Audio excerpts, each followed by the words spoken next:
Halo 3 played a massive part of my growing up, my early teenage years, anywhere, well, between 11 to 14.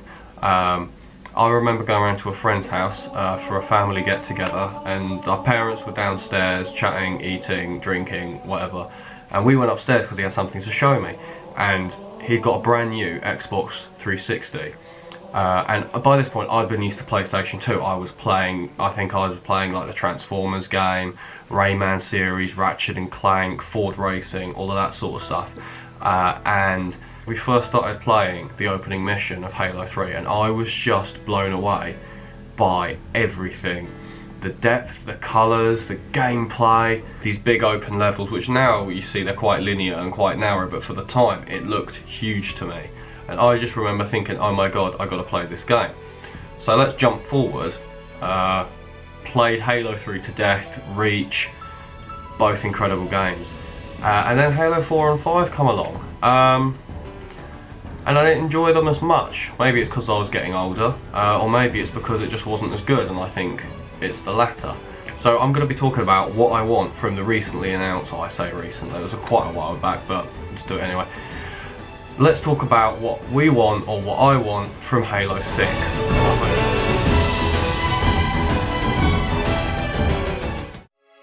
The first thing is I want more of the original soundtrack. I always remember the soundtrack in the Halo games being really, really good, but not just good, but incredibly recognisable. They had these ethereal almost soundscapes that had this like military beat behind them that would drive it forward. I'm going to use the E3 trailer as an example of how much those old soundtracks would get the Halo fans excited. All you got to do is watch a Chief's reveal and just that single key on the piano that we all relate with the original Halo games, and just watch, just see how excited they get. Yeah, this is Halo,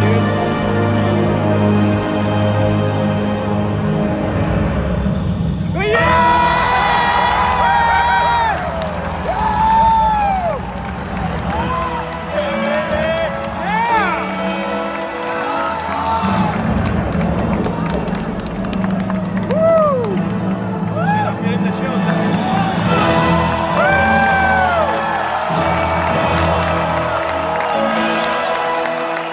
Big moments had big soundtracks. Probably the most stereotypical example would be the Warthog run at the end of Halo 3, and the music just matched the chaos that was happening around you. You had these strings and guitars and this beat while you were racing down to escape, with these explosions around you and everything just going mental, and it made it recognisable. You could pick nearly every soundtrack from the Halo game, the original 3, and you recognise them. Whereas with Halo 4 or 5, can you say the same? The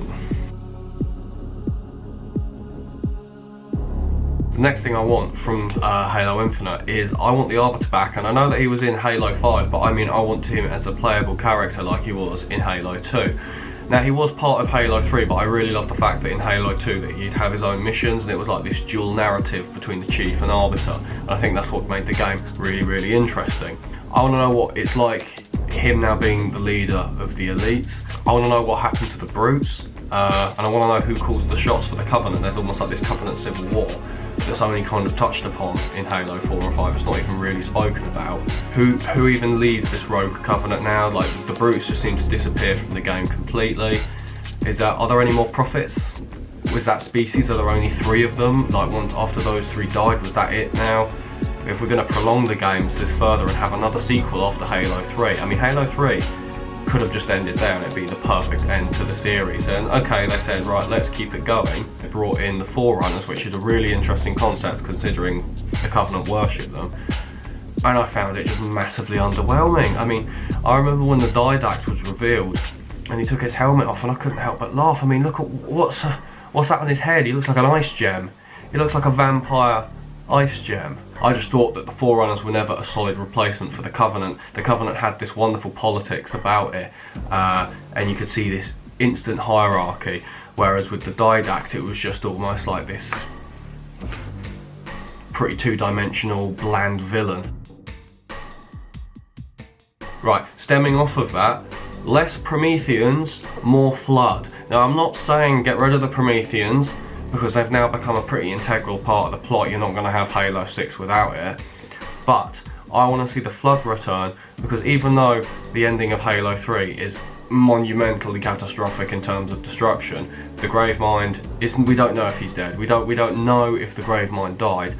I would like to see a return of the Gravemind and the Flood. Now the reason I want to see them return is because they brought another dynamic to the game that you didn't get from the Covenant, and we're now not getting from the Forerunners. The Prometheans feel a little bit just like a reskin of the Covenant that's just a bit less interesting. They're all the same colour, all their guns, you know, they shoot orange. It's all a bit bland and samey. The Covenant had this array of different types and different enemies, and that's exactly what the Flood had as well. Now the Flood would mob you in a way they would just go for you. They didn't have that same almost like strategic intelligence.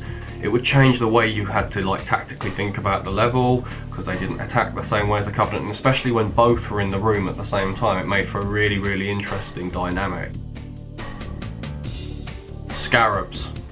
Where did the Scarabs go? I think big battles peaked in Halo 3, especially the mission The Covenant, where the two Scarabs drop out of the sky. The scale and size of it, we haven't seen anything like it in any of the later Halo games. I don't know why they removed them from the game. There was nothing like jumping aboard one of them and destroying it from within and watching it almost go critical, and you've got to run away before you get this massive explosion behind you. When I was a kid, I used to love that. It used to be one of my favourite parts of the campaign.